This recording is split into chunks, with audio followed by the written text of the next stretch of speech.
Y bueno, pues le damos la palabra a Alessandra Pradelli. Adelante, Alessandra.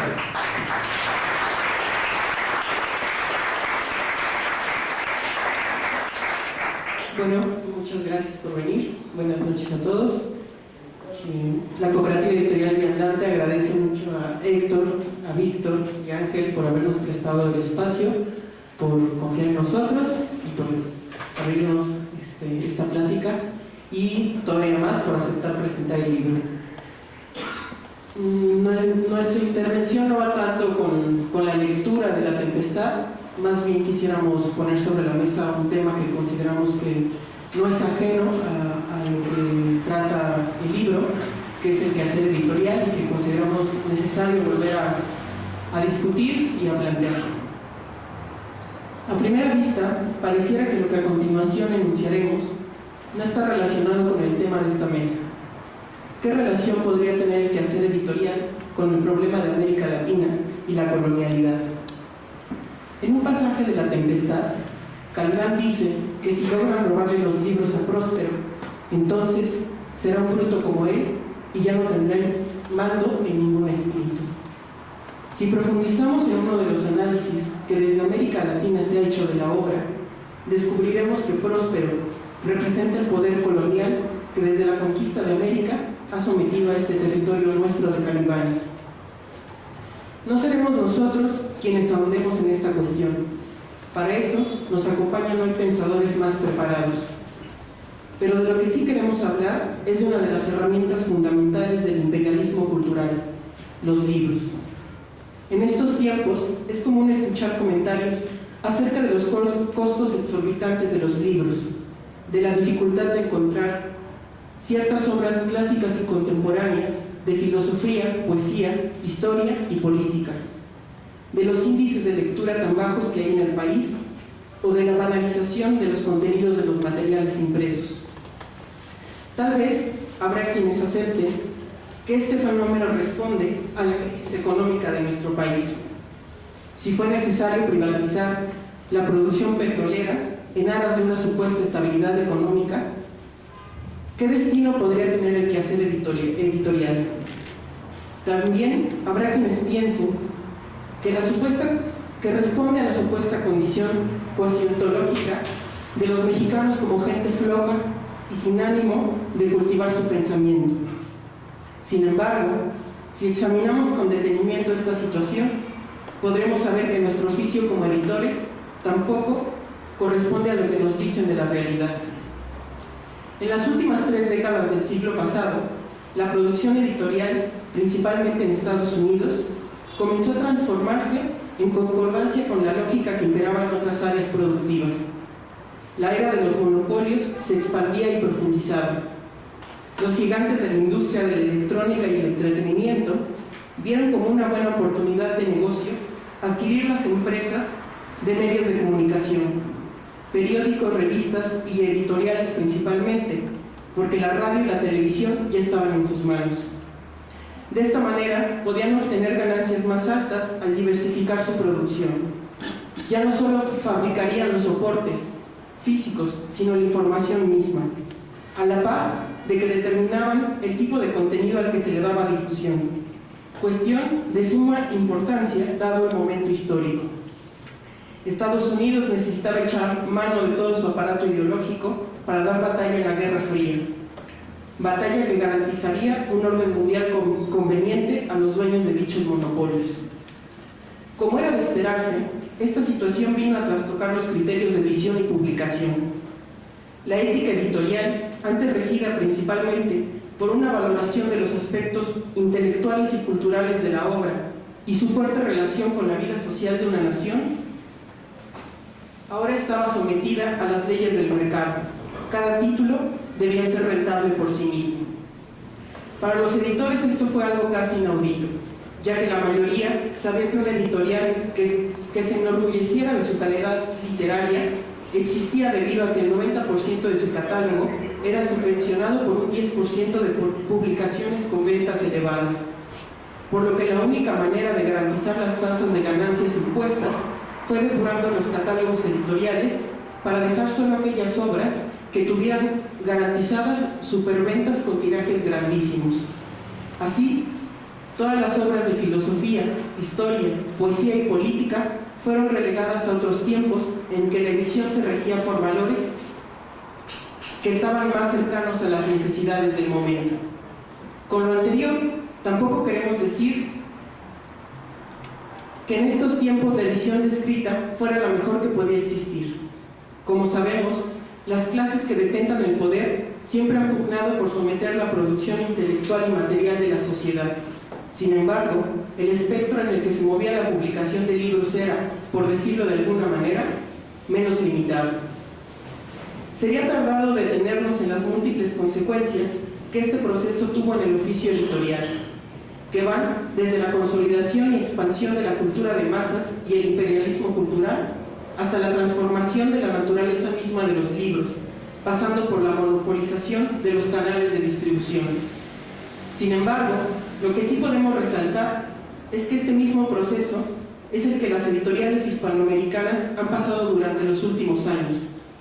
Editoriales como Grijalbo, Diana, Plaza y Janés, Joaquín Mortis, Santillana, Aguilar, De Bolsillo, Alfaguara, Mondadori, Tauros, Sudamericana, entre otras, han sido compradas por dos grandes monstruos de la industria editorial, Grupo Planeta y Penguin Random House, lo que ha traído como consecuencia lo que todos podemos ver día con día: catálogos editoriales con una oferta limitada, con una oferta literaria bastante reducida y cuestionable, precios elevados, censura a la publicación de obras contrarias al orden establecido y fortalecimiento de la dependencia cultural.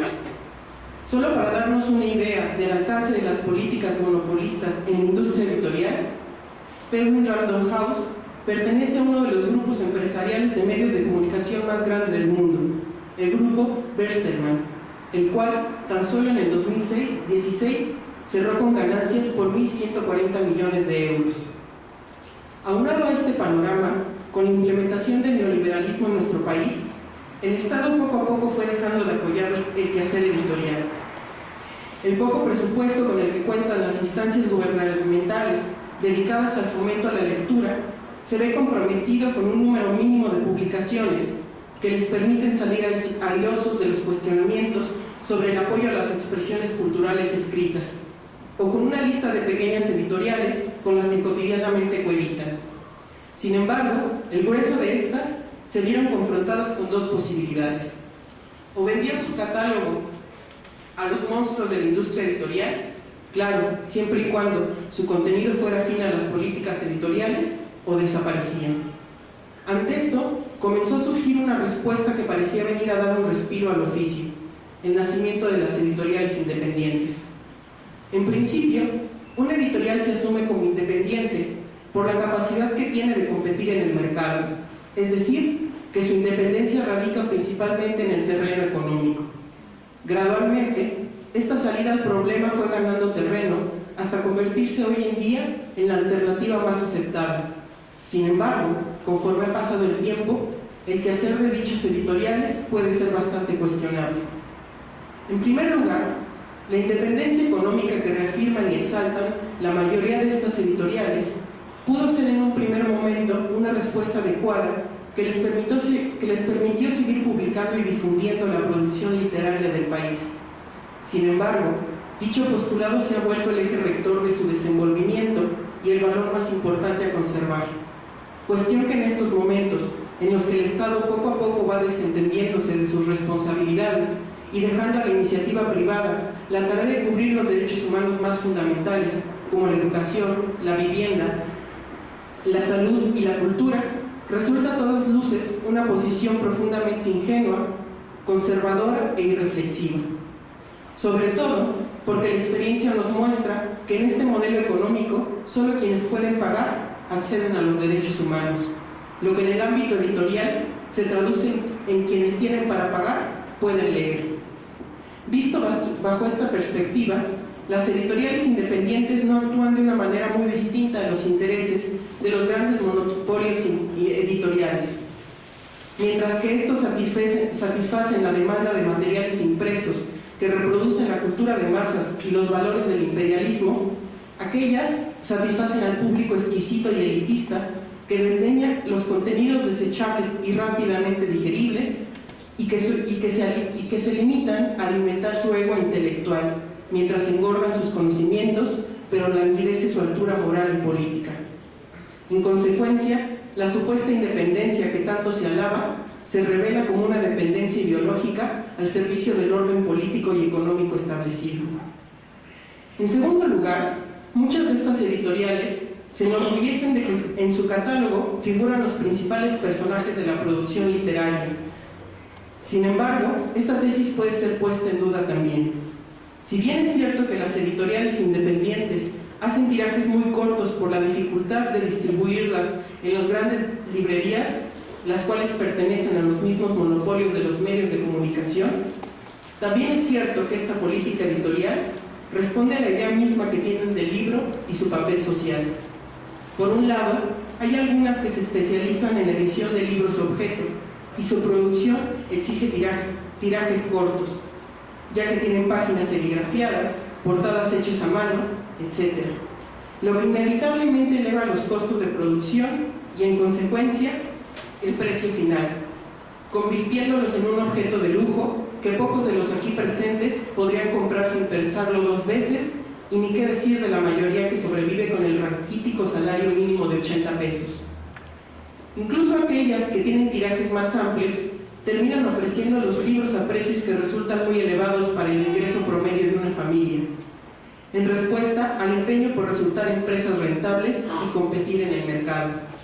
Al final, tenemos una producción editorial dirigida a un grupo de lectores considerablemente reducido, lo que impide conocer qué otras propuestas literarias hay más allá de su propio grupo.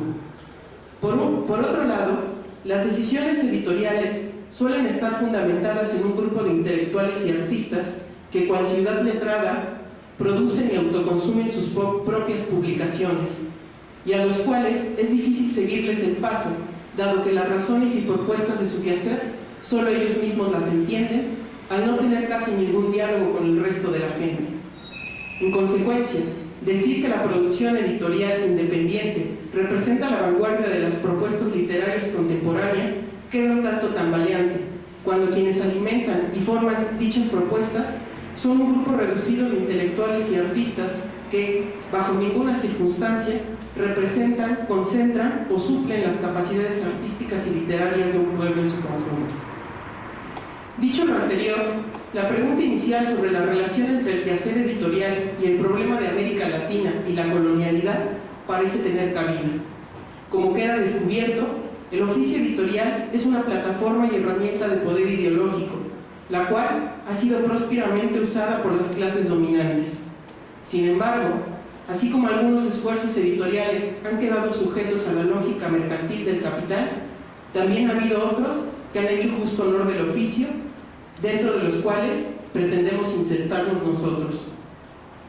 En contraposición a la mercantilización de los valores de la edición, a lo largo de la historia del siglo XX han existido en América Latina editoriales que, preocupadas por la amenaza de las distintas manifestaciones de la derecha más conservadora y recalcitrante, han puesto su empeño en la difusión del pensamiento humano, con ediciones regidas por el compromiso con la incertidumbre, el cuestionamiento y la práctica revolucionaria de los pueblos latinoamericanos. Ejemplos como la editorial Biblioteca Ayacucho de Venezuela o Casa de las Américas en Cuba son muestras de la posibilidad de transformar el quehacer editorial en una trinchera de lucha y organización popular, mediante las cuales las ideas son susceptibles de volverse verdaderas herramientas de liberación. Para nosotros, convertirnos en una editorial verdaderamente independiente significa hacer propio el principio de libertad marxista, tener un verdadero conocimiento de las leyes con arreglo a las cuales se desarrolla la realidad para saber utilizarlas consciente y sistemáticamente. Así, pugnamos por una edición que tenga un fuerte lazo con el movimiento histórico del presente, es decir, con todos aquellos grupos sociales que día con día resuelven en la práctica las contradicciones que el presente les plantea y gestan un futuro en donde la brecha de desigualdad económica, social y cultural desaparezca. En ese contexto, pretendemos ofrecer obras que den voz a los acallados, presten memoria a los condenados al olvido y provean de reflexiones y orientación a quienes han decidido tomar el presente y el futuro en sus manos. Sabemos que esto no es una tarea sencilla. Con tropiezos, hemos aprendido que el quehacer editorial no se limita a la edición, publicación y distribución de libros, sino un esfuerzo práctico por asegurar su lectura, lo cual, dicho sea de paso, no puede llevarse a cabo si permitimos la transformación de los libros en objetos de lujo con precios altísimos.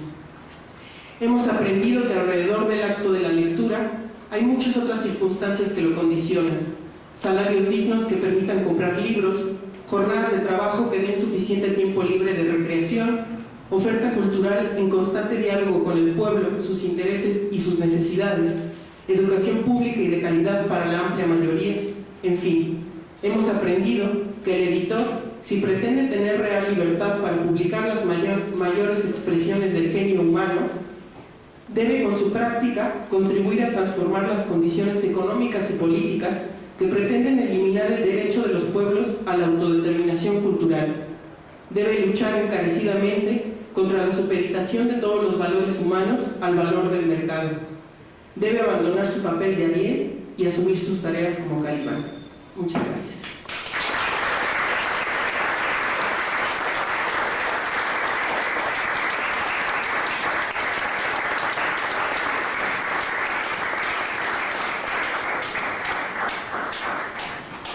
Muchísimas gracias, Alessandro. Excelente texto sobre el tema de la libertad cultural y de la libertad en general, y sobre el tema de la industria editorial, una reflexión muy sólida y además un grito de libertad, como hacía tiempo que yo no escuchaba sobre el tema de divulgar ese texto. Tenemos que ponernos de acuerdo en su texto y que divulgarlo. Está excelente, verdaderamente. Qué honor que haya venido. No te restamos el espacio que le ofrecemos para que siga viviendo.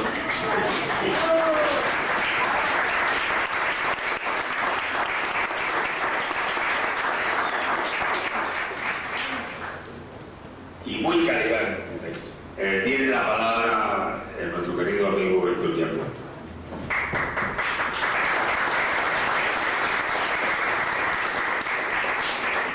Buenas tardes a todos, un gusto estar acá. Antes de abordar el tema que nos convoca, quiero adherirme a las palabras de Guerra sobre el lamentable, vergonzoso hecho del boicot, de reventar la reunión de Buzón Ciudadano del sábado pasado.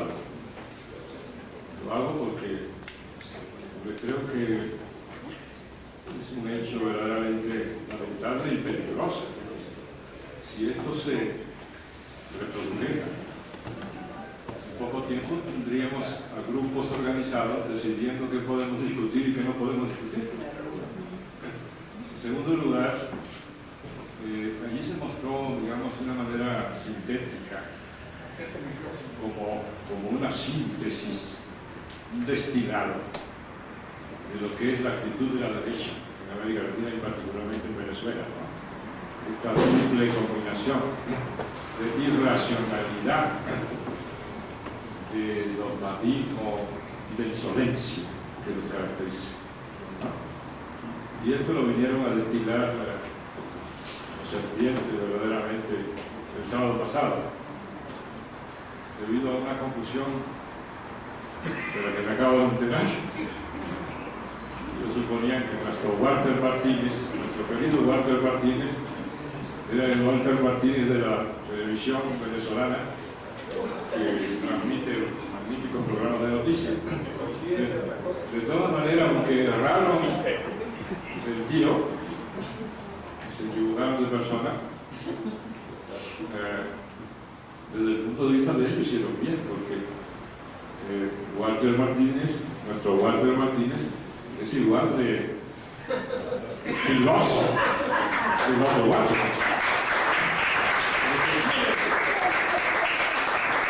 Quieren lograr evidentemente que en México se rompen los verdaderos sueños. Ellos quieren tener la única palabra, no quieren que se oiga qué pasa realmente en Venezuela. Y para eso usan la violencia y usan el insulto y estos métodos cuasi fascistas, ¿no? Debemos estar muy alerta a esto para pararlos a tiempo.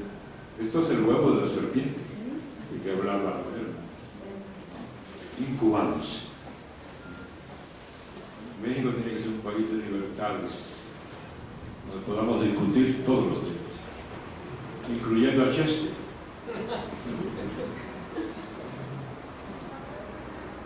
A mí me da muchísimo gusto este acontecimiento porque muestra que estamos en un momento estupendo en México, pese a todas las calamidades que estamos pasando, ¿no?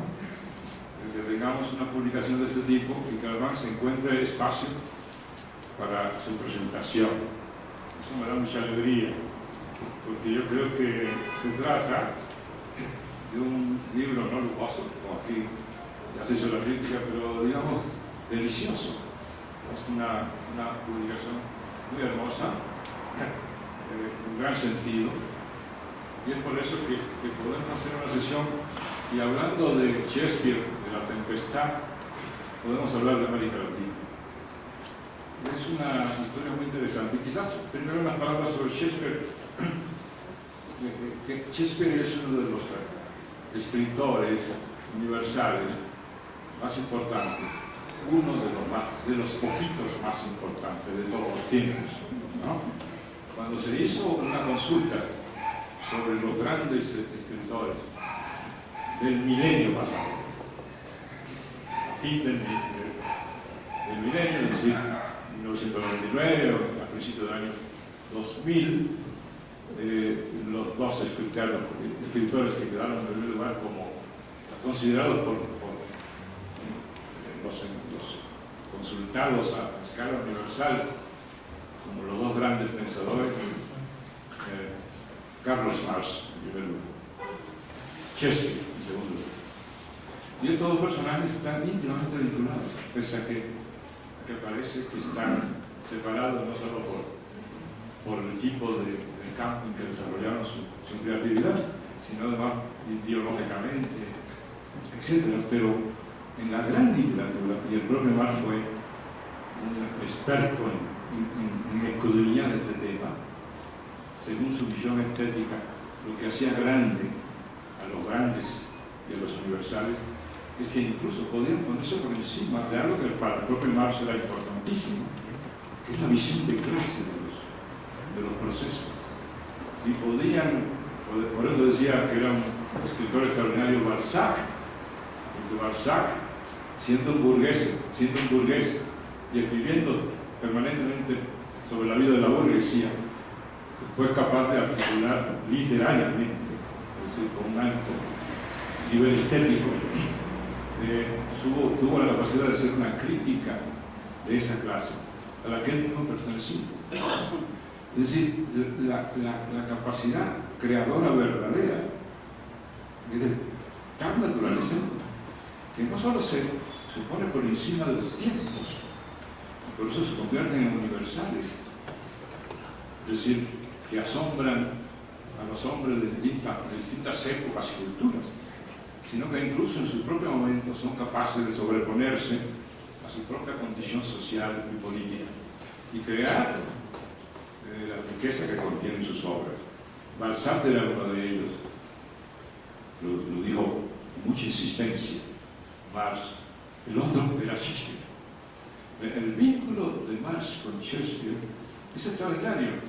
Por ejemplo, es un poco ignorado porque casi en ninguna biografía de Marx se hace alusión a esto, que Marx era un lector sistemático, casi enloquecido de Shakespeare.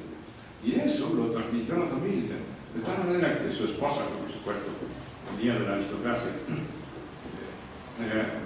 por tanto no asombra, pero no solo su mujer, sino sus hijas, sus 3 hijas, eran capaces de recitar de memoria a Shakespeare.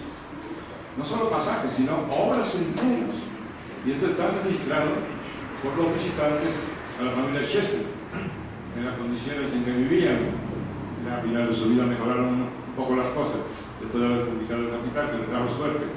Pero Marx, como sabemos, vivió en las condiciones más difíciles de pobreza, ¿verdad? Y con una familia grande. Pero la diversión, cuando estaba en tertulia o cuando paseaban, cosa que acostumbraban mucho, salir a caminar, caminaban recitando obras completas de Shakespeare, se iban turnando, de tal manera que el conocimiento de la obra de Shakespeare, de los Marx, era extraordinario. Esto se refleja en la obra de Marx. Si uno estudia la obra de Marx, sobre todo la obra histórica, encuentra que probablemente algunas de las frases más emblemáticas de Marx, más famosas, que se han hecho universales, provienen de la obra de Shakespeare, ¿no? Una de ellas, justamente esta, que después incluso se convirtió en el título de un libro: todos los sólidos se deshacen en el aire, ¿no? Todos los sólidos se disolverán en el aire. Es una frase de Shakespeare, dicha con otros términos. Luego, al final de la obra de La Tempestad, el último acto, que solo tiene una escena, Próspero, el personaje del que vamos a hablar ahorita, que es el personaje central de la obra junto a Caliban, dice lo siguiente, ya despidiéndose, puesto que regresaba a su tierra, y despidiendo la obra porque llegaba a su final, dice: Próspero, parecéis como emocionados, hijo mío. Dijérase que algo os conturba. Tranquilizaos, Señor. Nuestros divertimentos han dado fin. Estos actores, como había prevenido, eran espíritus todos y se han disipado en el aire, en el seno del aire impalpable. Y a semejanza del edificio sin base de esta visión, las altas torres cuyas crestas tocan las nubes, los suntuosos palacios, los solemnes templos, hasta el inmenso globo, sí, y cuanto en él descansa, se disolverá. Y lo mismo que la diversión insustancial que acaba de desaparecer, no quedará rastro de ello. En ese mismo parlamento, Shakespeare establece otro de los tópicos universales suyos, después retomado o aparecido, no retomado necesariamente en Calderón: estamos tejidos de idéntica tela que los sueños, y nuestra corta vida se cierra como un sueño. Estos dos momentos tópicos están en un solo parlamento, y Marx lo retoma y lo expresa en el manifiesto. Está firmado por los dos, por Engels y Marx, pero ya conocemos perfectamente la historia. Fue escrito por Marx, la frase es de Marx. La internacional, la proto-internacional, no la que luego terminó siendo la internacional reconocida, sino la anterior, le dio plazo a los dos para terminar el manifiesto a principios de 1848. Al final de enero de 48 recibió Marx una carta diciéndole: tiene usted hasta el 1 de febrero para escribir el manifiesto a que se comprometió o será expulsado de la internacional. Eso lo llevó a Marx por ahí por el 20 y tanto de enero. Eso es muy frecuente entre nosotros. Yo lo sé por otros colegas. Nos esperamos hasta el último día para cumplir con el encargo. Y en 3 noches y sin parar, el manifiesto. Probablemente, como dicen muchísimos, hasta sus enemigos, la obra más influyente de ese momento hasta el día de hoy sobre la humanidad entera. Y allí retoma esta frase. Se podrían mencionar otros, pero no podemos hacerlo. Yo quisiera hacer entonces un recuento de cómo llegamos a América Latina. En realidad, la historia es que parte de América Latina a Europa la situación de lo colonial impacta en Europa, es tomado por Shakespeare, y como ha ocurrido con muchos otros temas, hechos, etc., repercute en América Latina, y en América Latina se hace la reinterpretación de La Tempestad de Shakespeare, y en particular respecto a un personaje fundamental, Caliban, ¿no? El personaje fundamental. Ahora me acabo de dar cuenta que en realidad lo que decretó Roberto Fernández de la Mar es que ya la palabra no iba a ser aguda, sino que iba a ser larga, ¿no? Todo el mundo la usaba y la seguimos usando. Yo creo que la vamos a usar aquí por comodidad como aguda, Calibán, pero el propietario prácticamente de este tema en América Latina y en el mundo de hace décadas es el Roberto Fernández de la Mar, que fue el que lo puso de nuevo como centro para la comprensión del sistema colonial en América Latina hasta el día de hoy. Fue la de la Mar, el decreto cuando lo regaló justamente este libro. Te doy el libro todo Calibán, incluido toda su obra sobre el tema. Porque advierto que la regla del estudiante, yo decreté que no se diga Calibán, sino Calibán, ¿no? Ser palabra. Pero bueno, ¿qué es lo que ocurre? Los cronistas llegan a Europa, pero además incluso llegan indígenas. Se dice que Montaigne, el que escribió los ensayos, y al escribir los ensayos creó el género de los ensayos, esa especie de género centauro, lo llamó Alfonso Reyes. Habla de una conversación con indígenas que fueron llevados a Europa y que le contaron cómo era su sistema sociocultural, cómo se gobernaban, cómo se relacionaban, cómo producían, etc. Montaigne, que era un personaje extraordinariamente, no solamente inteligente, sino además de una capacidad de empatía y un criterio amplio de la historia, además una gran tolerancia, inmediatamente entendió el problema y escribió un texto sobre los caníbales. Y sostuvo una idea central, que cuando uno lee estos ensayos, tiene que estar constantemente asombrado porque la mayoría de los prejuicios que todavía mantenemos ya nos superó él hace centenares de años. Entonces él dijo, a estos los consideramos bárbaros y salvajes, porque llamamos bárbaros a todos aquellos que no entendemos y que son diferentes de nosotros. Sabemos que los ensayos fueron traducidos por un tal Floro italiano al inglés, y sabemos también que era amigo de Shakespeare, y sabemos que Shakespeare leyó el libro porque está anotado.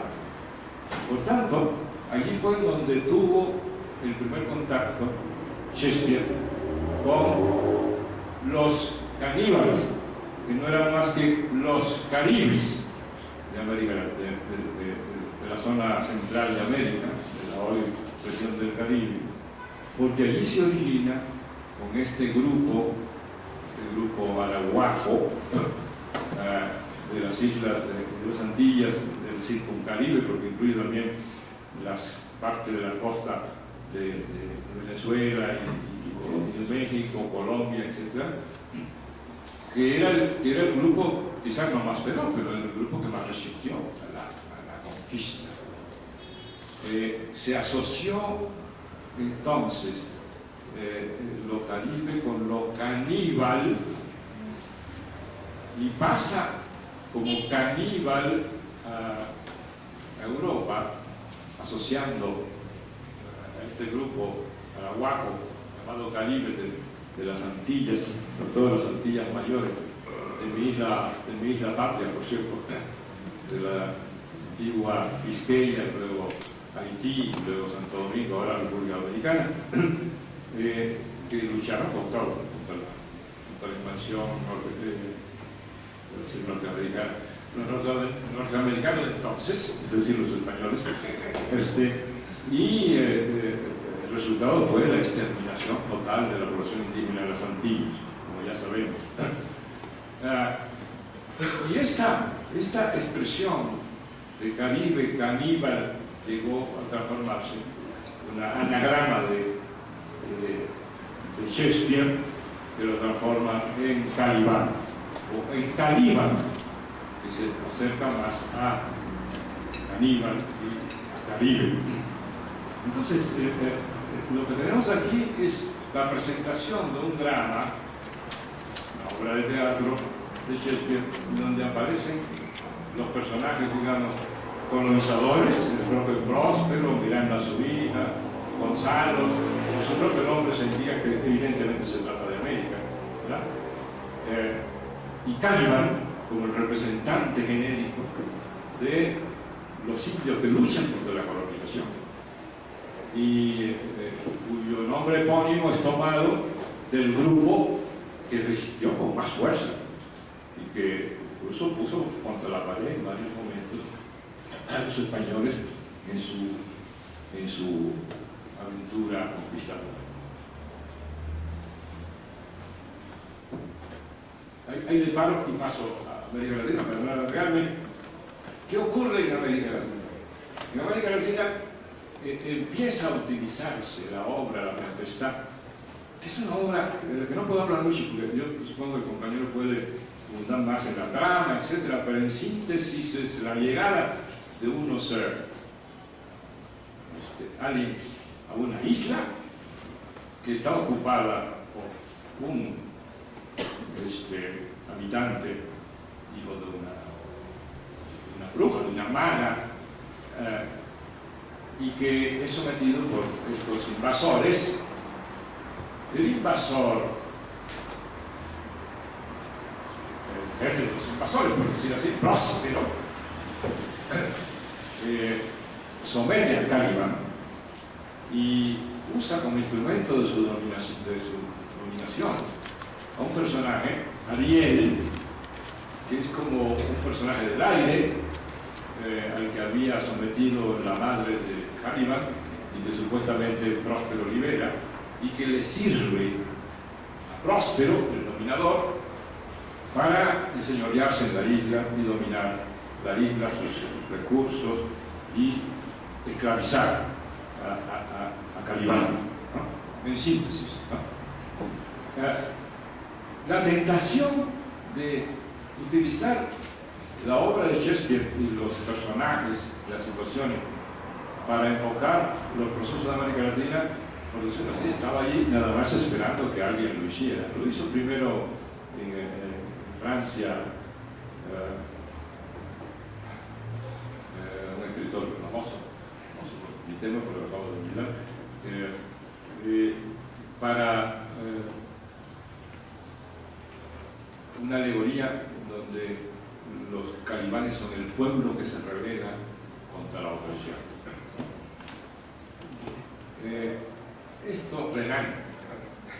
Esto se pasa a América Latina, y la primera manifestación de esto es otro gran personaje latinoamericano fundamental, me refiero a Rubén Darío. En la coyuntura de la invasión de Estados Unidos contra Cuba, ¿verdad? Y expulsando a los españoles para tomar su lugar, ¿no? A España para tomar su lugar. Esto tiene un gran impacto en los escritores del fin de siglo, es decir, la llamada generación del 98, que también existió en América, no solo en Europa, en España, que eran en su mayoría, en el caso latinoamericano, prohispánicos, y que les pareció la intervención norteamericana en España, en Cuba, con la expulsión de los españoles de Cuba por los norteamericanos para tomar su lugar como dominadores, les pareció una acción calibanesca, justamente. Y el primero que expresa esto, con todas sus letras, es justamente Rubén Darío, en un artículo que se llama El triunfo de Calibán. Está hablando del triunfo de Estados Unidos sobre España, con una perspectiva absolutamente hispanista, en donde no aparece el pueblo cubano en la defensa del pueblo cubano. sino que se utiliza el hecho y el caso para más bien defender a España frente a Estados Unidos. Le voy a leer nada más un párrafo muy rápido, hablando del hecho, ¿no?, que lo impactó mucho a Darío y a muchos escritores latinoamericanos. No puedo, dice Darío, no quiero estar en parte de esos búfalos de dientes de plata. Son enemigos míos, son los aborrecedores de la sangre latina, son los bárbaros. Así se estremece hoy todo noble corazón, así protesta todo digno hombre que algo conserve de la leche de la loba humana. Los he visto a esos yanquis en sus abrumadoras ciudades de hierro y piedra, y las horas que entre ellos he vivido las he pasado como una vaga angustia. Parecíanme sentir la opresión de una montaña, sentía respirar en un país de cíclopes, comedores de carne cruda, guerreros bestiales, habitadores de la casa de mastodontes, colorados, pesados, groseros, bestiales, van por sus calles empujándose y rozándose animalmente a la casa del dólar. El ideal de esos calibanes está circunscrito a la bolsa y a la fábrica. Comen, beben whisky y hacen billones. Cantan Gone Home, Sweet Home, y su hogar es una cuenta corriente, un banjo, un negro de la vida. Enemigos de toda idealidad, son en su progreso apopléticos, perfectos espejos de aumento, pero su Emerson, bien calificado, está como una luna de Hamlet, su Whitman o Whitman, con sus versículos de hacha en una profecía roja, etc. Tenemos, dicen, todas las cosas más grandes del mundo. En efecto, estamos allí en el país de Trottingham. Tienen el Niagara, el puente de Brooklyn, el Trato de la Libertad, los cubos de 20 pisos, el cañón, la dinamita, Vanderbilt, Gore, sus diarios y sus palos. Nos miran desde la torre de sus hombros, a los que no nos ingurgitamos de bifes y no decimos all right como a seres inferiores. París es el guiñol de esos enormes niños salvajes.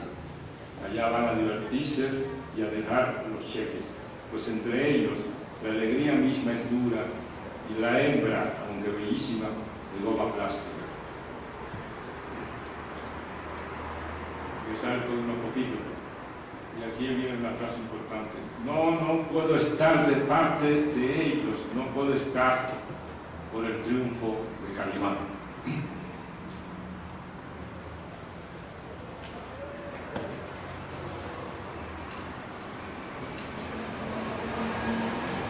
Después habla de una representación que estuvo en Estados Unidos, donde había 3 representantes, 3 latinos, Argentina, un francés y un italiano, y los 3 hablando contra la agresión yanqui a Cuba, y los 3 hablando, por supuesto, de los yanquis, uno de ellos haciendo también alusión a los yanquis como Caliban, y los demás exaltando de lo grandioso de la cultura hispánica. Y allí hay varios pasajes interesantísimos. Pero voy a resistir a la tentación de seguir con esto. No sabemos necesariamente. Pero la idea es clara con Darío. ¿Qué es lo que hace Darío?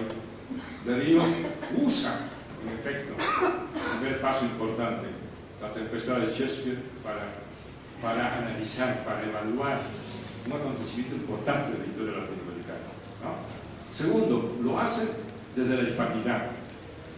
Tercero, y ahí viene el acierto, para combatir al yanqui.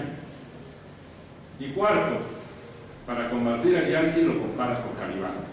Así que en esta primera versión, Calibán representa, digamos, lo malo, representa al enemigo, ¿verdad? El enemigo es, por supuesto, Norteamérica, Estados Unidos.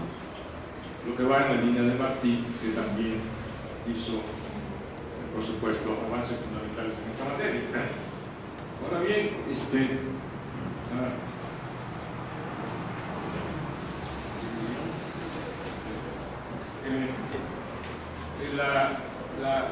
en esta primera etapa, por tanto, la figura de Calibán es rescatada como la expresión de lo que literalmente presenta Shakespeare en su obra, el contrahecho, el salvaje, el bruto. Y así lo dibuja, como hemos visto, Darío, ¿no?, a los norteamericanos. El gran salto vendrá después, pero antes hay un momento intermedio que voy a acelerar para no alargar mucho, que es Rodó y su Ariel. Los dos sirvientes, el próspero, el dominador, son Calibán y Ariel. Calibán es el esclavo, el deformado, el salvaje, el indio, el indígena, ¿no?, el esclavizado. Y Ariel es el servidor aéreo, ¿verdad?, que representa los ideales. Por eso subrayé lo de idealizar cuando hablaba de Darío, porque para Darío también la representación de América Latina no era Calibán, sino Ariel. Es decir, la visión idealizada, el mundo idealizado, la visión humanística de tipo hispánico, etc., que nos representa a nosotros frente a los brutos, ¿verdad?, norteamericanos, carentes de cultura, etcétera, etcétera. Recuerdo un chiste de Woody Allen cuando le preguntaron, oiga, en Estados Unidos, tal cuestión histórica, que no viene al caso, no importa. Y Woody Allen dijo, no, los norteamericanos no saben eso. En Estados Unidos lo más antiguo tiene 10 años. Excepción del jazz, pero el resto, en realidad, lo más antiguo en Estados Unidos, es decir, lo más antiguo, cultural y memorable, tiene más de 10 años. Entonces, Rodó, por eso escoge Ariel, su obra súper conocida, los de ustedes estudiaron en la prepa, donde Ariel nos representa a nosotros, pero es una representación vista desde el punto de vista de este humanismo de fines del siglo XIX, principio del siglo XX, y escoge mal, de nuevo, ¿no? Pero igual que Darío, aunque escogiera mal el personaje, lo hizo teniendo muy claro a quién quería combatir, quién era el enemigo. También para Rodó, el enemigo era Estados Unidos, la cultura norteamericana. Y su obra está orientada a que nos protejamos frente a esa cultura materialista, carente de ideales, deshumanizada, monetizada, materializada, ¿no? Aunque Rodó, en efecto, se equivocó de nuevo, visto, lo vamos a decir de inmediato, no hay que olvidar, sin embargo, que Rodó tenía claro cuál era el adversario, el enemigo combatido. Y ahí es entonces donde entra a principios de los 70, exactamente en 1971, la obra de Roberto Fernández Retamar, un cubano, poeta, colaborador de Aide Santa María, la hermana de Elegido. Ha oído la canción de Silvio Rodríguez, ¿no? Uno cree que habla de Che, que habla de Quetzaltén, de Mandela. No, se me está hablando de Haber Santa María. El Elegido, de qué habla en esa canción, de Saber Santa María, a quien le sacaron los ojos. Sintió en su cabeza cristales molidos, eso se refiere, sacaron los ojos. Su hermana Aide fue la fundadora de Casa de las Américas, Roberto Fernández Retamar fue colaborador desde el principio de Aide Santa María, y luego de la muerte de Aide fue director de Casa de las Américas hasta el día de hoy prácticamente. Es un gran poeta, pero además es un gran ensayista. Y entre su obra ensayística, probablemente la obra que será recordada de aquí hasta que haya planeta Tierra será su obra sobre Calibán. Él es el que coloca como elemento fundamental para el análisis cultural y el análisis crítico en términos históricos de América Latina, en términos de nuestra composición cultural, al Caliban de La Tempestad de Shakespeare para reinterpretar la historia del libro original. Y plantea que lo que nosotros somos no somos Arieles, que somos Caliban, que somos calibanescos, y que lo que debemos reivindicar en la obra es el Caliban, que si bien es sometido, oprimido, esclavizado, se rebela contra el colonizador, ¿no? Lucha contra él y no acepta sus argumentaciones.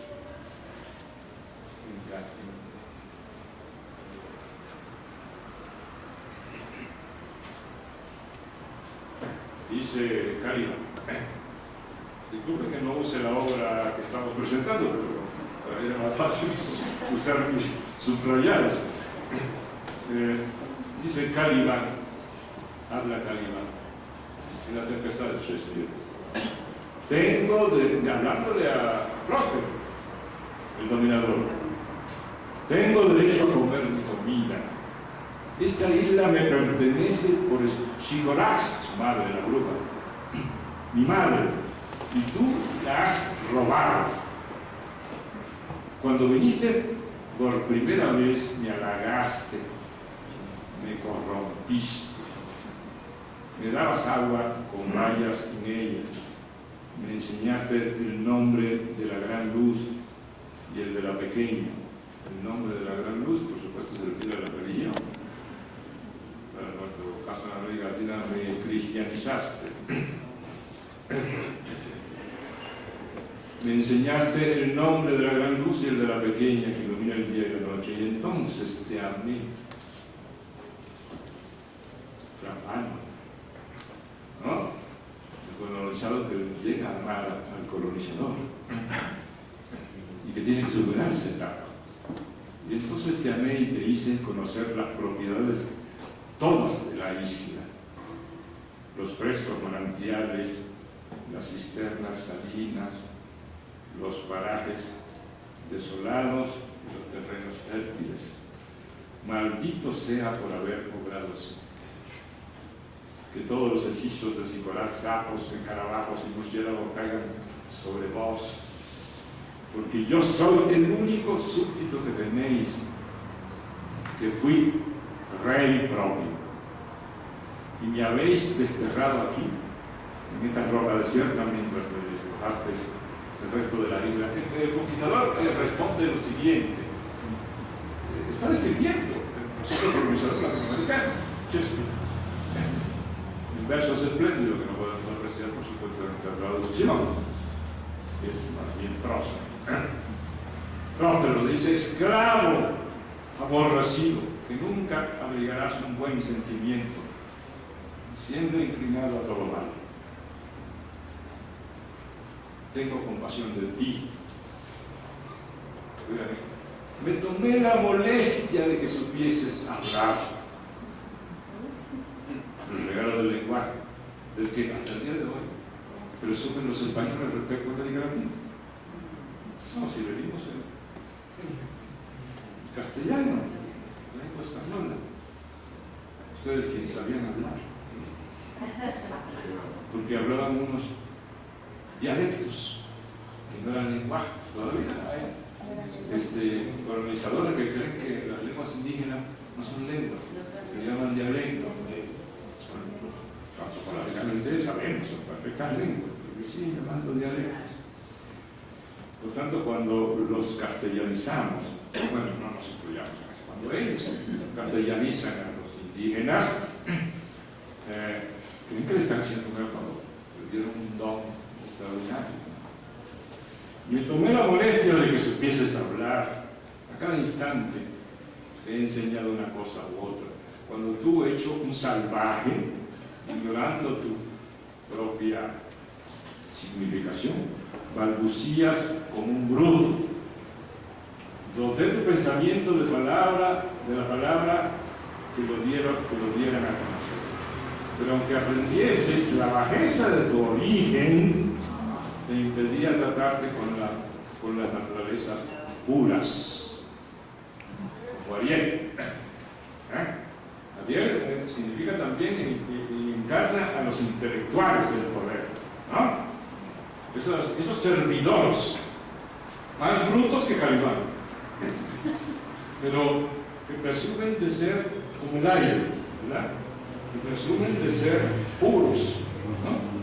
Que presumen ser expresión del ideal, ¿no? Pero aunque aprendiese, etc. Por eso ha sido justamente confinado en esa roca, aunque creciendo más de una prisión. ¿Qué? La respuesta de Calibán. Por eso cierra la lectura de Shakespeare. Ahora habla Calibán y da la respuesta de su vida, de hoy incluso. Dice Calibán: me habéis enseñado a hablar y el provecho que me ha reportado es saber cómo maldecirte. Que caiga sobre vos la roja peste, una peste muy fuerte que le, por haberme inculcado vuestro lenguaje. Es decir, Calibán se reveló de todas las maneras posibles, de alguna de las que no voy a hablar, está en la trama de la obra, incluso una conspiración para derrocar a Próspero. Pero también se vale de maldecir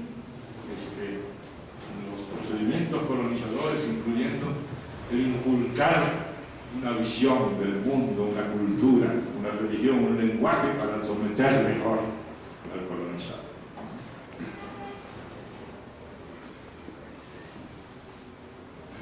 Así pues, estamos ante una de las obras más complejas de Shakespeare, más extraña y al mismo tiempo más interesantes. Por cierto, su última obra, y una obra con la que cierra este autor extraordinario un ciclo de obras de teatro que está lleno de personajes que son todos históricos, Macbeth, Hamlet, etc. No hay probablemente ningún escritor, ahora sí, ni en ninguna lengua, que haya creado más personajes emblemáticos que Shakespeare. Y cierra con el problema de la colonización, con el problema del sometimiento, de la esclavitud, ¿no? Con el problema de la rebeldía, que hace entonces a retomar la otra vertiente de la interpretación y decir: no, nosotros nos representamos ese hipócrita Ariel, que no es más que un servidor del arte, ¿no? Sino que representamos como pueblos a este Calibán, que fue despojado y que se rebeló contra el amo y luchó y reivindicó su condición sociocultural y la propiedad de su hijo.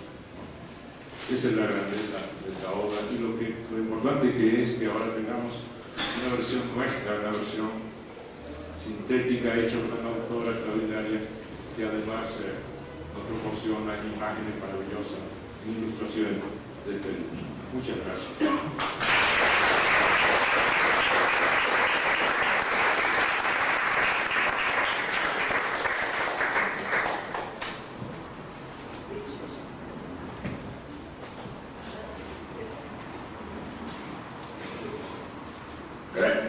Muchas gracias a Héctor, que ha hecho una importantísima contribución al debate de esta cuestión central de la identidad latino-caribeña,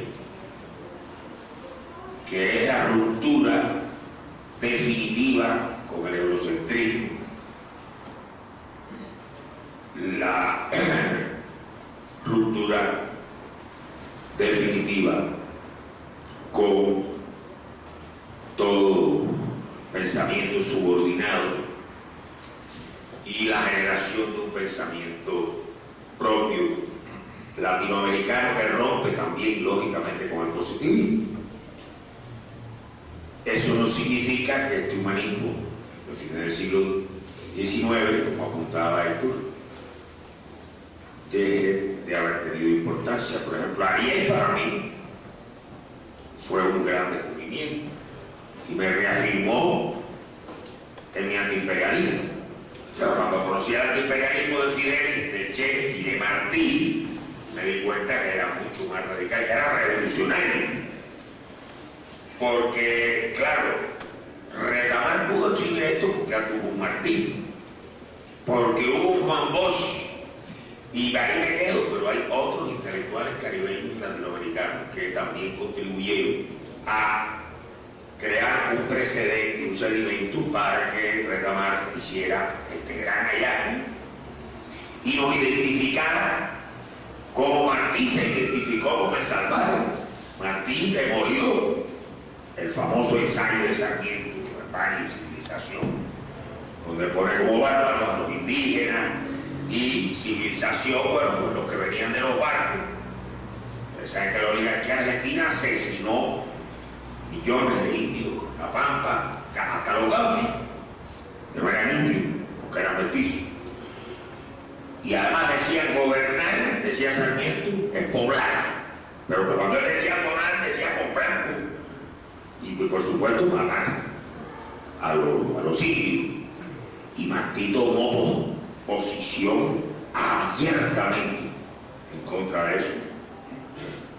Y en el ensayo Nuestra América, uno de los conceptos que Martí argumenta muy fuertemente es como uno de los pecados capitales de nuestra república oligárquica, sin restarles el mérito que tiene, pero es haber dejado fuera al indio,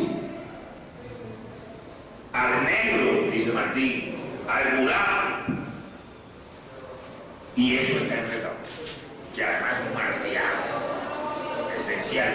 Y no solo eso, también un hombre con un sólido conocimiento del marxismo, porque hay Martí, hay Marx, hay Mariátegui. Es decir, en América Latina, y con esto termino esta excesiva referencia a la ponencia Héctor, que por ejemplo, digo, por supuesto merece mucho más, pero que no se supone que por el lado no haga eso. ¿Qué pregunta de Retamar que lo hace escribir el primer ensayo sobre este tema? Le pregunta a un periodista francés, ¿es que hay una cultura latinoamericana? Y a partir de ahí, de la respuesta a esa pregunta, es que sale Calibán. Pues, pero vean ustedes, un francés progresista que tenía dudas de que existiera tal cosa como la cultura latinoamericana. Bien, tiene la palabra Víctor. Adelante.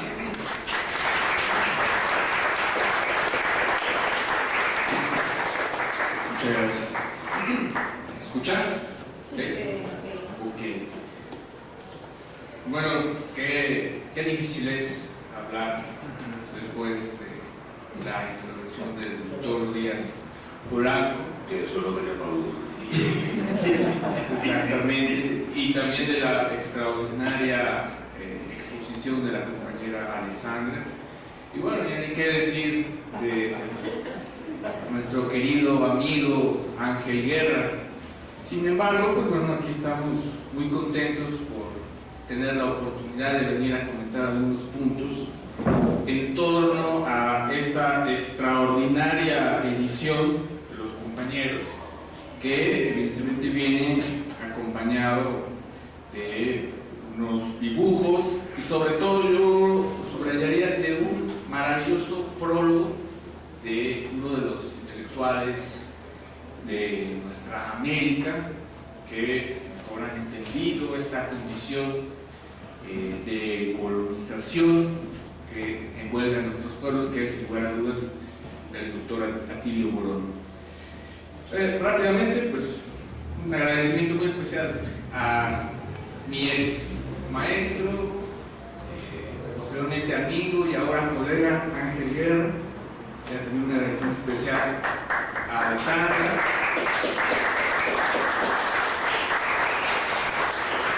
Y también un agradecimiento especial o una congratulación aquí con el doctor Díaz Polanco, es uno de los autores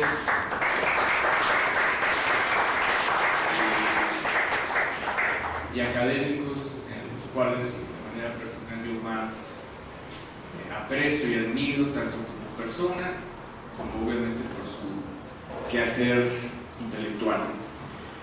Bueno, yo quisiera comenzar mi intervención y concretamente mi invitación a que lean esta obra de La Tempestad de Shakespeare a partir de la reflexión del siguiente punto. Al margen de su innegable riqueza literaria, ya muy bien expresada acá por los compañeros, quisiera enumerar algunas problemáticas en torno al contexto social y enunciativo de algunos elementos subyacentes que encarna esta obra y que son comunicados por el autor, por Shakespeare, tomando en consideración que la obra vio por primera vez la luz en 1611, concretamente en el umbral del siglo XVII y concretamente de lo que podríamos denominar como la modernidad temprana. Aquí habrá que tomar en cuenta que La Tempestad está inserta dentro de un contexto, en primera parte, socioeconómico-cultural de esta modernidad temprana, que ve la luz en 1492 con el llamado descubrimiento de América. Pasa por el sometimiento y la colonización del Caribe, por la conquista de lo que hoy es México, que se iba a denominar como Nueva España, y el primer tercio del siglo XVII. ¿Cuáles son las características generales de este contexto social, económico, político, de esta mediana duración de esta modernidad temprana? Bueno, como lo dijimos primero, la primera característica que es la etapa en la cual Europa comienza a expandirse y con la idea de que piensa llegar al territorio de la India y se encuentra con un gran macizo continental que posteriormente se iba a denominar América y que por tal razón muchos de sus habitantes se han considerado indios, que pensaban que venía de la India. La segunda característica, que no solo hay un proceso de conquista militar, sino también hay un proceso de conquista espiritual, muy importante. Un modelo de conquista espiritual totalmente distinto a los colonos que llegaron al norte de América, porque en el Caribe, y concretamente lo que posteriormente se iba a denominar como el virreinato de la Nueva España y el virreinato del Perú, ahí se instaura un orden institucional, usanza y semejanza e inspiración de la metrópoli que era España. Pero yo lo que quisiera destacar más allá de este contexto social es el contexto enunciativo, es decir, en qué momento el autor Shakespeare está dialogando, está hablando, inclusive podemos decir está empapándose, nutriéndose de los textos que para ese momento se estaban constituyendo. Del mismo modo, hablaríamos de una especie de modernidad temprana discursiva que comienza con 1522 en la primera carta de relación de Hernán Cortés hacia Carlos V y que posteriormente da lugar a una serie de textos, un corpus textual que se manifiesta a partir de diversos géneros literarios como la memoria, como el tratado teórico filosófico y teológico, las relaciones, las crónicas, las cartas, y que en términos generales todo este corpus textual era una especie de reacción ante la sorpresa, ante la evidente sorpresa que representaba para estos europeos encontrarse con, no solamente con habitantes singulares, con un determinado tono, pigmentación de piel, de estatura, de color de cabello, sino también de un paisaje, de unos recursos naturales que los europeos evidentemente no portaban. Entonces, en ese sentido, en este contexto discursivo, desde donde enuncia su obra Shakespeare, hay una especie de déficit del lenguaje, hay una especie de ausencia del lenguaje por parte de todos estos cronistas, de estas cartas, de estos tratados teóricos, filosóficos y teológicos, de querer explicar y darle sentido a aquel habitante y a aquel espacio que pues, evidentemente no conocían. Entonces comienza un proceso de discusión, de especulación en torno a la aparente o no humanidad de estos nuevos habitantes, primero del Caribe y posteriormente del macizo continental. Ustedes recordarán, si revisaron, como se comentaba en la preparatoria de la educación básica, aquellas extraordinarias crónicas de Bernal Díaz del Castillo, de López de Gómara, en donde tal es la sorpresa de estos cronistas que al no poder describir o enumerar o enunciar a los nuevos animales que encontraban aquí, por ejemplo el jaguar, pues automáticamente se da el objetivo de es que son leones. Entonces, en este contexto discuten en torno a si son humanos, no son humanos, cuál es su origen, son hijos de Dios, son hijos del diablo, tienen alma, no tienen espíritu, son minorías de edad, son menores de edad. ¿Cómo podemos transmitir la verdadera cultura, la verdadera civilización? Y bueno, entonces en este clima, en este contexto, es precisamente donde Shakespeare, ya lo dijeron muy bien nuestros compañeros, sobre todo a través de dos personajes fundamentales, dos símbolos, que es Próspero y el Calibán, no está ajeno a todo este clima de discusión y de enunciación y de adjetivización.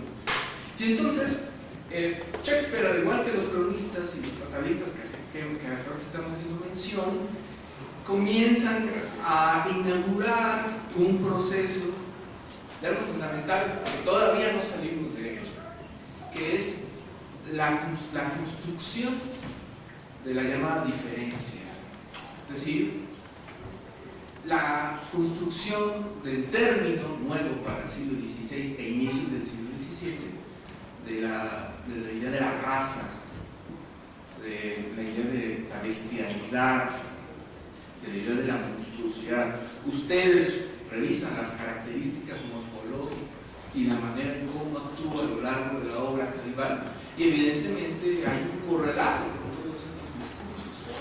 Calibán es la bestia, es mitad monstruo, es mitad humano, es sigiloso, es contradictorio, es ladino, y en cualquier momento, cuando comenta la narración, se puede clavar un puñal por la espalda y traicionar. Entonces, en ese sentido, hay este proceso de construcción de diferencia, y no solo un proceso de construcción de diferencia, sino lo que era más importante, hay un proceso de construcción y consolidación de un centro y de una periferia. Hay la construcción de una jerarquización de ese centro que va a ser próspero, es decir, va a ser Europa, va a ser el hombre blanco, va a ser el hombre capitalista, dominador, solipsista, instrumentalista, y va a haber un objeto pasivo, periférico, que es el medio ambiente, que también mencionábamos en la narración, que hacemos referencia a un rato, se van a apropiar de los manantiales, de las cuevas, del agua, de los alimentos y de los cuerpos, de los habitantes originarios de esta tierra. O sea, hay un proceso de construcción de una corporalidad nueva, de una corporalidad que en esencia es monstruosa, contradictoria y que puede hacer daño a ese centro. Ahora, evidentemente, como todas las obras de Shakespeare, y de seguro ustedes han tenido la oportunidad de leer o presenciar en el teatro muchas de ellas, además de producirnos un extraordinario placer estético, espiritual, literario, también puede ser como una fuente para leer y comparar nuestro tiempo presente. ¿En qué sentido? En el sentido en que si nosotros analizamos bajo la rúbrica broderiana de la larga duración del siglo XVI al siglo XXI, sin desconocer sus continuidades y sus discontinuidades, sus contradicciones y sus avances, podremos concluir que el sujeto o el cuerpo latino-caribeño, y no solo latino-caribeño, sino también el asiático, el africano, todos esos pueblos llamados periféricos, por desgracia siguen estando insertos dentro del proceso de la colonización. Ahora, aquí es muy importante hacer una pausa. ¿Por qué? Porque más allá de que muchos de los países, caso concreto de México u otros más, hayan alcanzado su independencia política, la gran mayor parte de ellos en el siglo XIX, bueno, independencia política entre comillas, hay más con nuestros gobiernos en México, sí. Bueno, pero más allá de todo eso, y con la honorable excepción de Cuba, aquí siguen reproduciéndose muchos de las jerarquías de la colonialidad europea. Por ejemplo, no hemos podido, y no se aprovecha por estilo, sino simplemente es que no se ha podido, por desgracia, superar la implantación de un sistema mundo capitalista, que, como sabemos, en el siglo XVI y en estos contextos enumerados, ese es el proceso que inicia la acumulación originaria del capital. Por desgracia, tampoco se ha podido romper esa división internacional del trabajo, en la cual los pueblos latinoamericanos han estado sometidos a una condición de exportadores de recursos naturales. Hay que recordar cuál es el precio que está pagando Venezuela por querer fracturar y superar esta dinámica de subordinación ante el sistema capitalista. Todo el mundo ha ido en contra de ellos. Pero también encontramos una jerarquía etnorracial, en donde la blanquitud sigue siendo la pigmentación jerárquica, y no solo como tal el tono o color de piel, sino todo el imaginario discursivo, histórico y político y cultural que se esconde tras la blanquitud. O sea, en ejemplos cotidianos, por ejemplo en la colonia Roma, en estos procesos de remodelaciones en nuestros barrios, se están acabando los mercados populares, se están acabando los parques, y hay un proceso de asimilación y de uniformización de los símbolos y de los modos de ser de los norteamericanos. Entonces, por desgracia, esa relación sigue estando presente. Hay ahora una nueva jerarquía lingüística, ya no es el español sobre el resto de los demás idiomas originarios de sus pueblos, sino que ahora la jerarquización lingüística proviene del norte, ahora es el inglés, una jerarquización estética, y algo fundamental, una jerarquización epistemológica en la cual el conocimiento crítico parte siempre de una aparente superioridad del norte, concretamente de las academias del norte, es decir, de Alemania, de Gran Bretaña, de Francia, de Estados Unidos, sobre el resto de las academias, ya sea de filosofía, literatura y el resto de las ciencias humanas, en la cual se reproducen los planteamientos conceptuales de manera pasiva. En contraposición, no solo eso, sino de todo el pensamiento crítico endógeno de estos pueblos, que no necesariamente son las ciencias sociales, ni necesariamente son las ciencias humanas, sino también puede ser el pensamiento mítico, el pensamiento religioso, el llamado sentido común, y todos esos conocimientos para el canon occidental intrascendentes y irracionales. Ahora, es preocupante todo esto porque, pensado a la luz de los acontecimientos locales nacionales de México,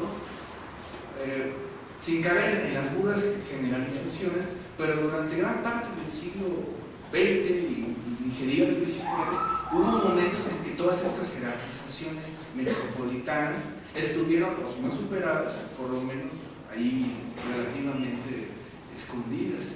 Y con los últimos 35 años del neoliberalismo, por desgracia, parece ser que hay un rebrote. Y me refiero concretamente, por ejemplo, al racismo. Nosotros comparábamos con todas esas cosas que ya sabemos del antiguo pie, que nadie va a venir a defender esto, pero hay que acordarse y comparar la clase política de los años 60, 70, y el tono y la tipificación de la pena mayor era mestiza. Hoy, toda la clase política, obviamente, del régimen, uniformemente es blanca. La otra vez lo platicábamos en relación a Brasil, con el golpe del Estado de Temer. Después de que hicieron el golpe de Estado a Dilma, y en esa foto, pues, que yo creo que muchos de ustedes la ubicaron, absolutamente todos los políticos brasileños eran blancos. En un país donde la negritud, y no tanto como en el plano centroamericano, pero también el mestizaje, juegan un papel obviamente fundamental. Y sin embargo, todos parecían como blancos. Entonces, ya para ir cerrando esta pequeña intervención, este texto, esta obra, esta revisión y estas imágenes nos ofrecen elementos también para reflexionar en torno a las características generales de nuestro pensamiento crítico latino-caribeño.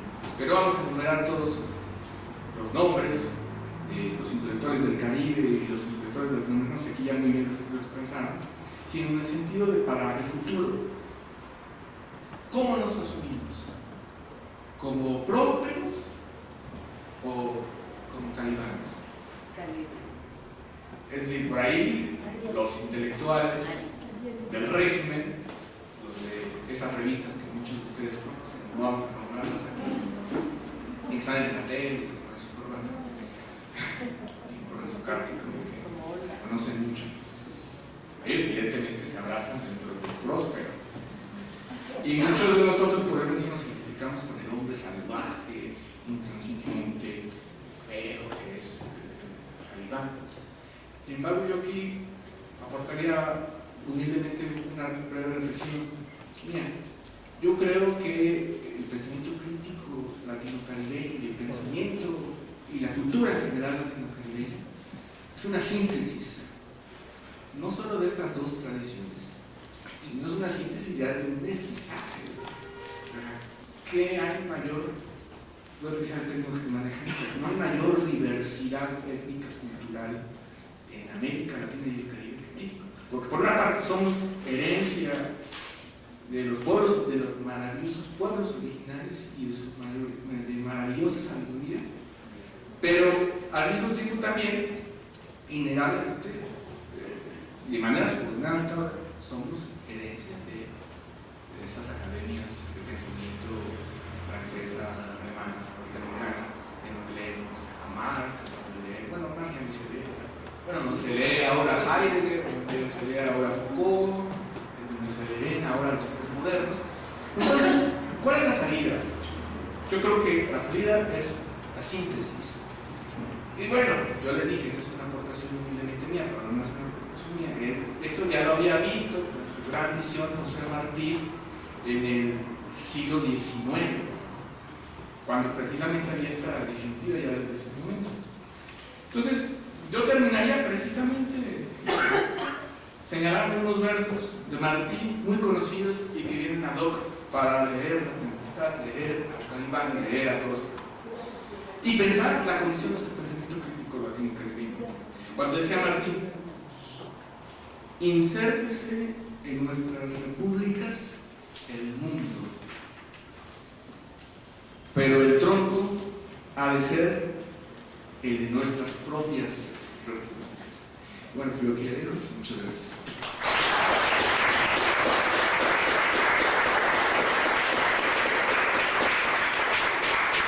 Acceden a los derechos humanos, lo que en el ámbito editorial se traduce en quienes tienen para pagar, pueden leer.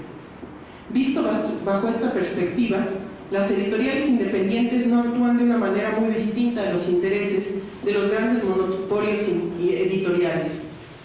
Mientras que estos satisfacen la demanda de materiales impresos que reproducen la cultura de masas y los valores del imperialismo, aquellas satisfacen al público exquisito y elitista que desdeña los contenidos desechables y rápidamente digeribles y que se limitan a alimentar su ego intelectual, mientras engordan sus conocimientos, pero languidece su altura moral y política. En consecuencia, la supuesta independencia que tanto se alaba se revela como una dependencia ideológica al servicio del orden político y económico establecido.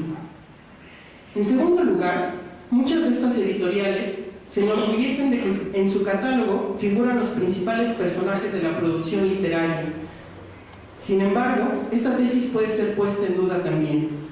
Si bien es cierto que las editoriales independientes hacen tirajes muy cortos por la dificultad de distribuirlas en las grandes librerías, las cuales pertenecen a los mismos monopolios de los medios de comunicación, también es cierto que esta política editorial responde a la idea misma que tienen del libro y su papel social. Por un lado, hay algunas que se especializan en edición de libros objeto, y su producción exige tirajes cortos, ya que tienen páginas serigrafiadas, portadas hechas a mano, etc. Lo que inevitablemente eleva los costos de producción y, en consecuencia, el precio final, convirtiéndolos en un objeto de lujo que pocos de los aquí presentes podrían comprar sin pensarlo dos veces, y ni qué decir de la mayoría que sobrevive con el raquítico salario mínimo de 80 pesos. Incluso aquellas que tienen tirajes más amplios terminan ofreciendo los libros a precios que resultan muy elevados para el ingreso promedio de una familia, en respuesta al empeño por resultar empresas rentables y competir en el mercado. Al final, tenemos una producción editorial dirigida a un grupo de lectores considerablemente reducido, lo que impide conocer qué otras propuestas literarias hay más allá de su propio grupo. Por otro lado, las decisiones editoriales suelen estar fundamentadas en un grupo de intelectuales y artistas que, cual ciudad letrada, producen y autoconsumen sus propias publicaciones, y a los cuales es difícil seguirles el paso, dado que las razones y propuestas de su quehacer solo ellos mismos las entienden, al no tener casi ningún diálogo con el resto de la gente. En consecuencia, decir que la producción editorial independiente representa la vanguardia de las propuestas literarias contemporáneas queda un tanto tambaleante, cuando quienes alimentan y forman dichas propuestas son un grupo reducido de intelectuales y artistas que, bajo ninguna circunstancia, representan contenidos, comenzó a transformarse en concordancia con la lógica que imperaba en otras áreas productivas. La era de los monopolios se expandía y profundizaba. Los gigantes de la industria de la electrónica y el entretenimiento vieron como una buena oportunidad de negocio adquirir las empresas de medios de comunicación, periódicos, revistas y editoriales principalmente, porque la radio y la televisión ya estaban en sus manos.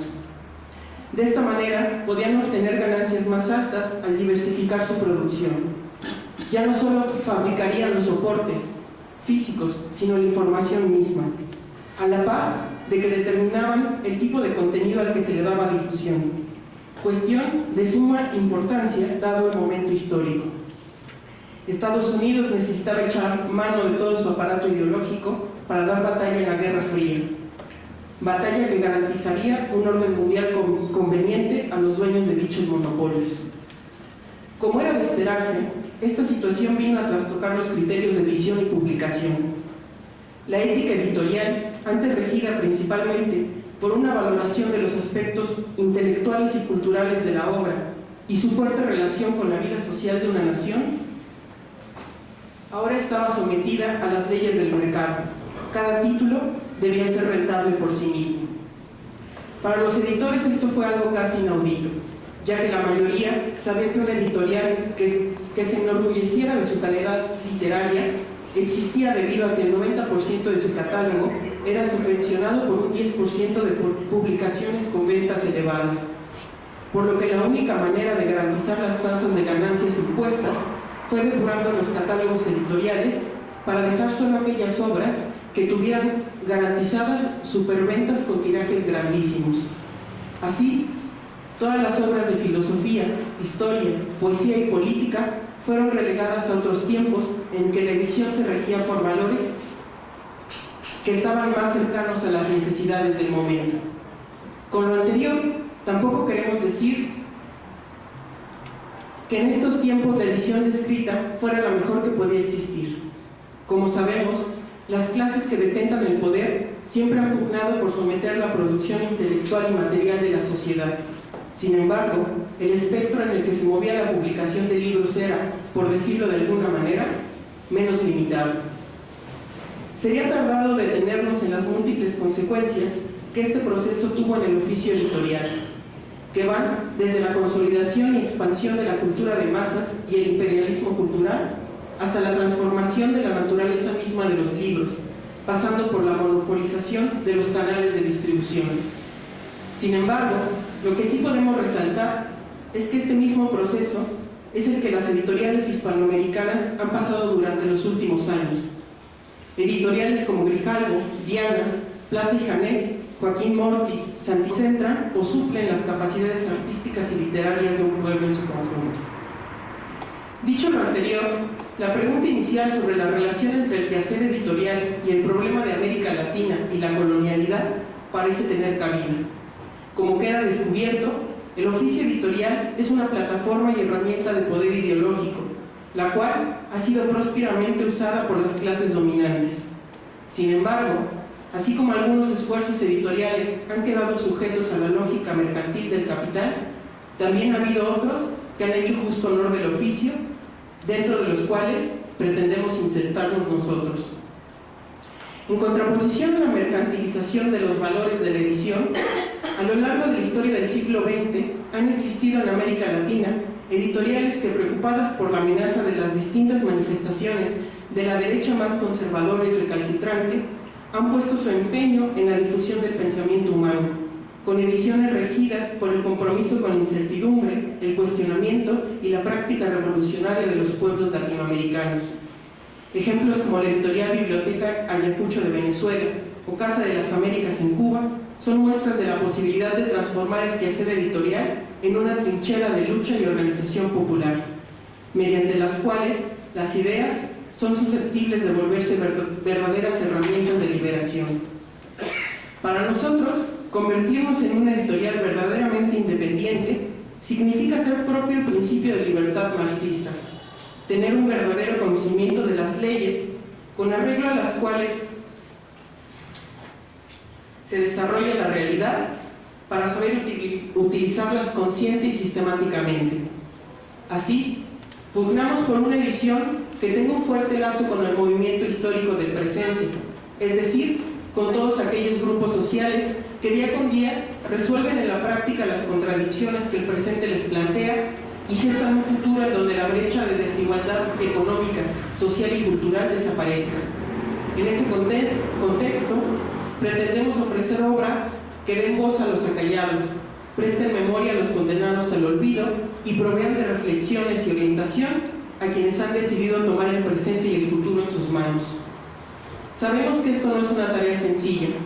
Con tropiezos, hemos aprendido que el quehacer editorial no se limita a la edición, publicación y distribución de libros, sino un esfuerzo práctico por asegurar su lectura, lo cual, dicho sea de paso, no puede llevarse a cabo si permitimos la transformación de los libros en objetos de lujo con precios altísimos. Hemos aprendido que alrededor del acto de la lectura hay muchas otras circunstancias que lo condicionan: salarios dignos que permitan comprar libros, jornadas de trabajo que den suficiente tiempo libre de recreación, oferta cultural en constante diálogo con el pueblo, sus intereses y sus necesidades, educación pública y de calidad para la amplia mayoría, en fin. Hemos aprendido Llana, Aguilar, De Bolsillo, Alfaguara, Mondadori, Tauros, Sudamericana, entre otras, han sido compradas por dos grandes monstruos de la industria editorial, Grupo Planeta y Penguin Random House, lo que ha traído como consecuencia lo que todos podemos ver día con día: catálogos editoriales con una oferta limitada, con una oferta literaria bastante reducida y cuestionable, precios elevados, censura a la publicación de obras contrarias al orden establecido y fortalecimiento de la dependencia cultural. Solo para darnos una idea del alcance de las políticas monopolistas en la industria editorial, Penguin Random House pertenece a uno de los grupos empresariales de medios de comunicación más grande del mundo, el grupo Bertelsmann, el cual tan solo en el 2016 cerró con ganancias por 1.140 millones de euros. Aunado a este panorama, con la implementación del neoliberalismo en nuestro país, el Estado poco a poco fue dejando de apoyar el quehacer editorial. El poco presupuesto con el que cuentan las instancias gubernamentales dedicadas al fomento a la lectura se ve comprometido con un número mínimo de publicaciones que les permiten salir airosos de los cuestionamientos sobre el apoyo a las expresiones culturales escritas, o con una lista de pequeñas editoriales con las que cotidianamente coeditan. Sin embargo, el grueso de estas se vieron confrontadas con dos posibilidades: o vendían su catálogo a los monstruos de la industria editorial, claro, siempre y cuando su contenido fuera afín a las políticas editoriales, o desaparecían. Ante esto, comenzó a surgir una respuesta que parecía venir a dar un respiro al oficio: el nacimiento de las editoriales independientes. En principio, una editorial se asume como independiente por la capacidad que tiene de competir en el mercado, es decir, que su independencia radica principalmente en el terreno económico. Gradualmente, esta salida al problema fue ganando terreno hasta convertirse hoy en día en la alternativa más aceptada. Sin embargo, conforme ha pasado el tiempo, el quehacer de dichas editoriales puede ser bastante cuestionable. En primer lugar, la independencia económica que reafirman y exaltan la mayoría de estas editoriales pudo ser en un primer momento una respuesta adecuada que les permitió seguir publicando y difundiendo la producción literaria del país. Sin embargo, dicho postulado se ha vuelto el eje rector de su desenvolvimiento y el valor más importante a conservar. Cuestión que en estos momentos, en los que el Estado poco a poco va desentendiéndose de sus responsabilidades y dejando a la iniciativa privada la tarea de cubrir los derechos humanos más fundamentales, como la educación, la vivienda, la salud y la cultura, resulta a todas luces una posición profundamente ingenua, conservadora e irreflexiva. Sobre todo porque la experiencia nos muestra que en este modelo económico solo quienes pueden pagar. Y bueno, pues le damos la palabra a Alessandra Pradell. Adelante, Alessandra.